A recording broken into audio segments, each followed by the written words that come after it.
So we have just had arguably one of the most dramatic weekends there's ever been in the Championship. We've seen two sides promoted this weekend, another side has been relegated, and the game between Leeds and Aston Villa, everything was kicking off in that one. So we've got a lot of talking points to go over in today's video. If you are a Norwich or Sheff Utd fan, I'm sure you guys will be absolutely buzzing. Let me know down below what your thoughts have been on this season as a whole. And of course, commiserations to Rotherham, who have been relegated to League One. But in today's video, we will be going over all of this weekend's action. Only one game left now in this season. And before we do get into talking about any of the games, I will include your guys' comments on screen now. So if any of you did successfully manage to get any of your score predictions correct, then I will include your comments on screen. Now, I managed to get one of mine correct this weekend. That was the Leeds against Aston Villa game, so not too bad going from me. But without further ado, let's hop into talking about some of these games. So starting it out with Millwall going up against Stoke as the early kickoff, this one finishing as a goalless draw. The result was enough to keep Millwall in the league for another season after Rotherham went and lost to West Brom later on. But realistically, it probably wasn't the best performance from a side battling it out to keep their Championship status alive for this one.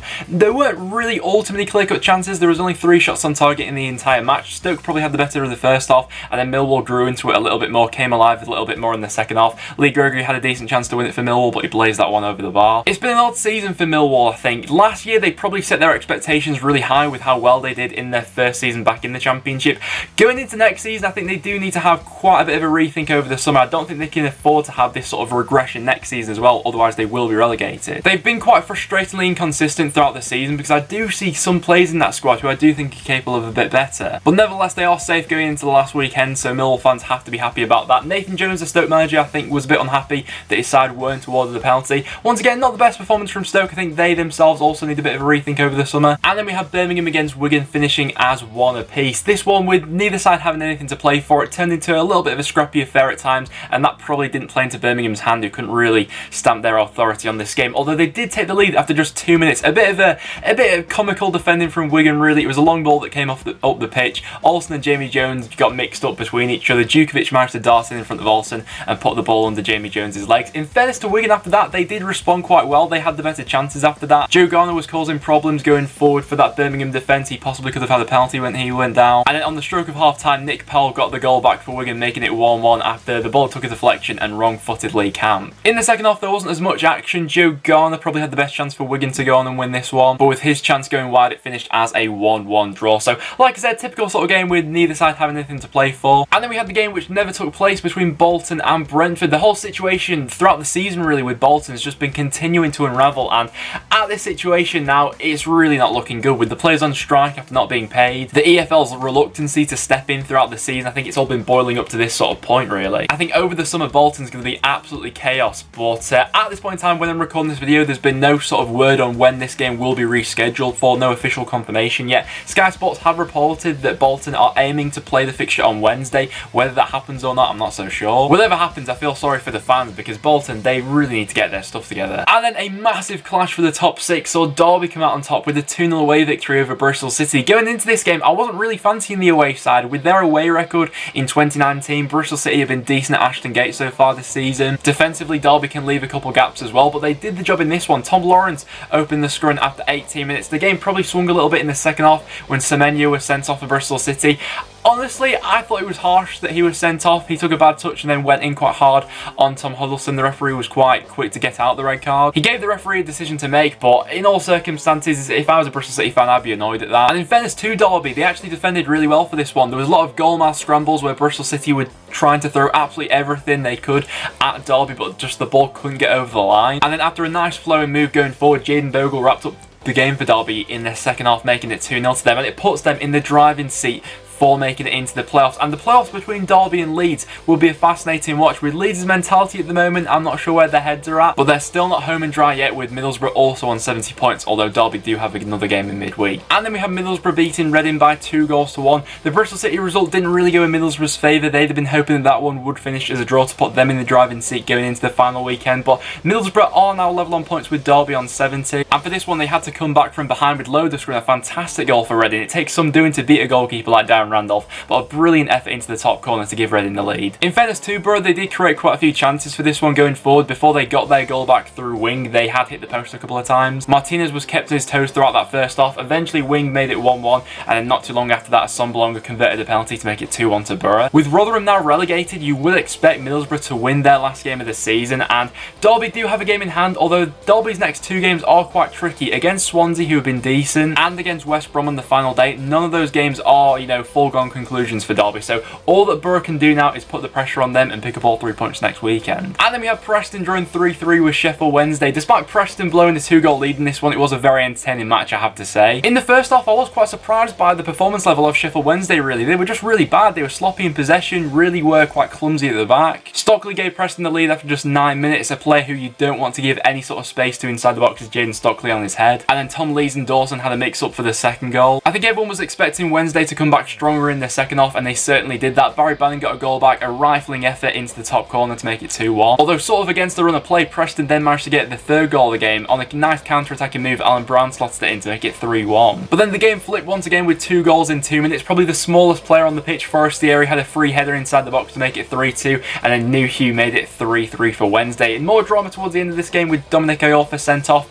It probably didn't help the fact that it was quite a wet surface, so when he did go in to slide in on Donald Fisher, he was quite late with the challenge, but that sort of carried him through. The referee showed him a red card, and in the end it did finish as a 3-3 draw. Probably Wednesday actually had the better chances despite being down to 10 men to go on and win this one. In terms of Preston, I think that could be the last time we see a couple of these players playing at Deepdale. Callum Robinson is one who I would be quite surprised if we do keep hold of him throughout the summer. Paul Huntington as well is a player who looks to be off after he came on for a last minute cameo. But nevertheless, it was an entertaining game, and I think there's two sides there who are really looking forward to next season with quite a bit of optimism. And then we had Forest beating QPR by 1-0. QPR probably got a little bit unlucky not to get anything from this game actually. They had some really good opportunities, but Pantilimon came up big when it mattered for Nottingham Forest. The goal that Forest scored actually was really nicely worked. There was some nice one-touch play around the box. Eventually the ball went through and QPR couldn't live that, and they found themselves 1 goal down. When they did go goal down though, they were throwing absolutely everything at Forest. Tom Ahmed had some good chances, but their best chance came from the penalty spot. Naki well stepped up to take it for the home side, but couldn't convert it. It was a good save from Pantilimon. QPR had another chance to level it up late on with a glancing header which just went wide. I'm quite interested to see what goes on at QPR over the summer. A lot of their big players this season have been loanees coming in who I'm not sure they'll get back next season.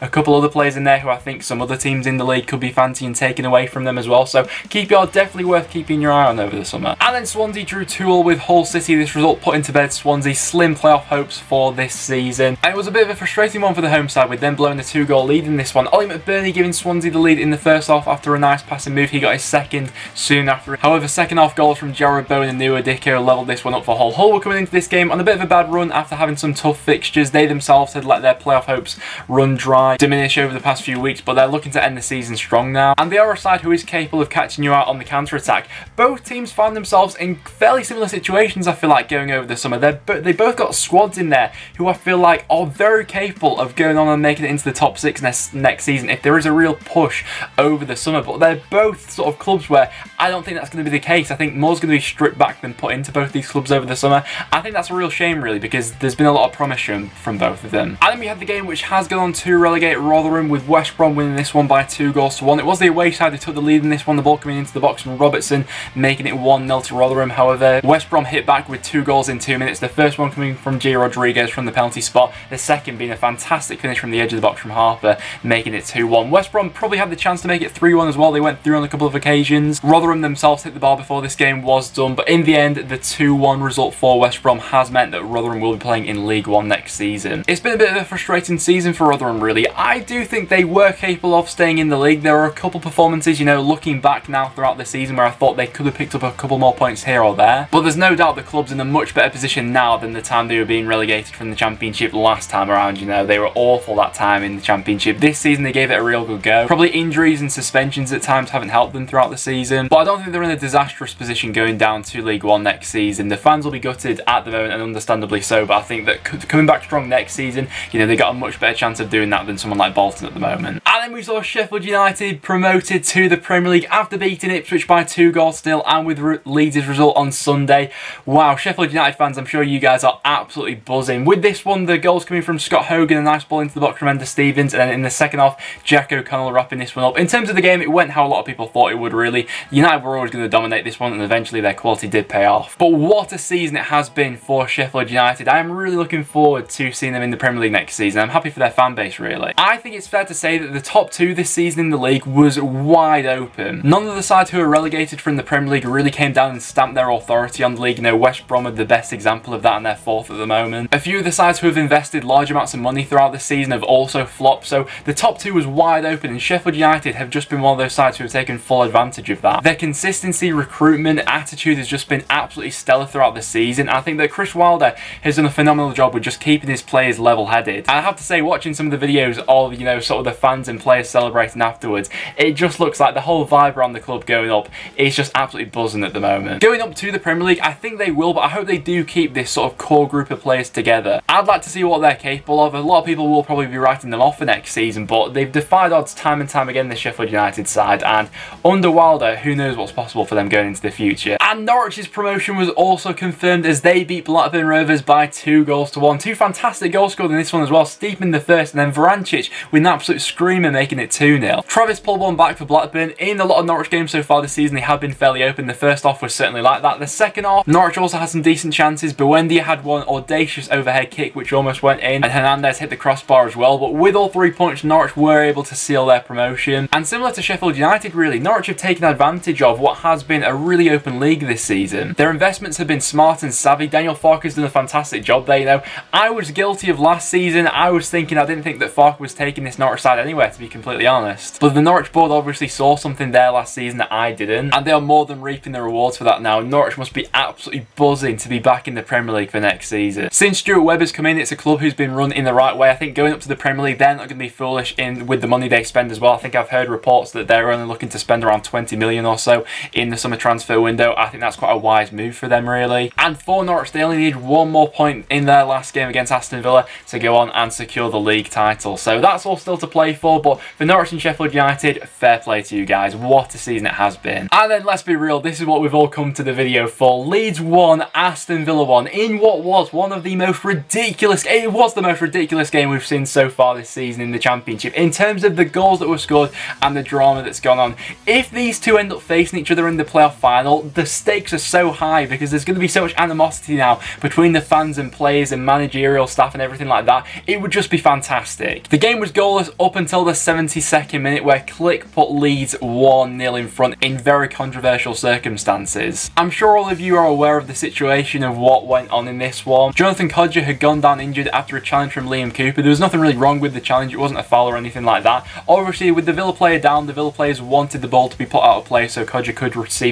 some treatment. What makes the situation interesting is that a few minutes earlier, Villa had kicked the ball out when the Leeds player had gone down injured. Obviously, it is the sportsman thing to do to keep the ball out of play, but Leeds have no obligation to keep the ball out of play. You know, it wasn't a head injury or anything like that. The problem comes when the ball falls to Tyler Roberts. His body language suggests that he's about to keep the ball out of play, and then suddenly the game sparks back into life. He plays the ball down the line for Click. He cuts inside and makes it 1-0. Obviously, the Villa players had switched off, expecting the ball to go out of play. The ref's whistle hadn't gone, so the goal was given. And then everything kicked off after that. Rotherham was absolutely furious. All the players jumped in here, and somehow El Ghazi ended up with a red card. I think that there are both sides to the goal being scored for Leeds. I can see both arguments coming into it, but one player who doesn't have any defence coming out of this is Patrick Bamford. What he did was absolutely disgraceful. You know, it was disgusting to get a player sent off like that, go down acting as if you've been hit. A lot of emotions were going through this situation, but there's no defence for what Bamford did in that one, and I myself would be shocked if he doesn't get a suspension from it. And then to add more drama onto that, Bielsa, being the sportsman that he is, decides to let up a goal and give Aston Villa one. He demands for Leeds to give Aston Villa the goal. Pontus Jansson obviously didn't get the memo, the only player who actually tried to stop Adoma when running through on goal. But Adoma slotted the ball into the back of the net, made it 1-1. It then started kicking off again after that. I think Bielsa comes away from this with a lot of class, really. I think I say fair play to him. You know, it was the sportsman-like thing to do